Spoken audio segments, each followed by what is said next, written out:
ખાવા પીવાની વસ્તુઓમાં સતત નકલી વસ્તુ બજારમાં વેચાણ થઈ રહી છે ત્યારે સુરતમાં આ પ્રકારનું એક કૌભાંડ સામે આવ્યું છે।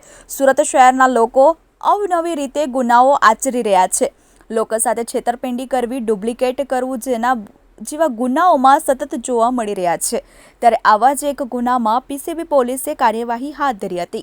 સુરતના સારોલી વિસ્તારમાં છેલ્લા ઘણા સમયથી બ્રાન્ડેડ કંપનીનું ડુપ્લિકેટ તંબાકુ બનાવવાનું કારખાનું ચાલી રહ્યું હતું, જે હકીકત પીસીબીના પોલીસ ઇન્સ્પેક્ટરને મળી હતી, જે બાબતે બ્રાન્ડેડ પ્રાઇવેટ લિમિટેડ કંપનીના લીગલ એડવાઇઝરને જાણ કરવામાં આવતા તેમને સાથે રાખીને રેડ કરવામાં આવી હતી, જ્યાં પોલીસે રેડ કરતા 3 ઇસમો તંબાકુનું ડુપ્લિકેટ કરતા રંગે હાથ ઝડપાઈ ગયા હતા, જેમાં 3 ઇસમો બ્રાન્ડેડ કંપનીનું ડુપ્લિકેટ કરીને વેચાણ કરી રહ્યા હતા, જેમાં પોલીસે 3 આરોપીને ઝડપી પાડી કુલ કરોડોથી વધુનો મુદ્દામાલ કબજે કરી વધુ તપાસ હાથ ધરી છે।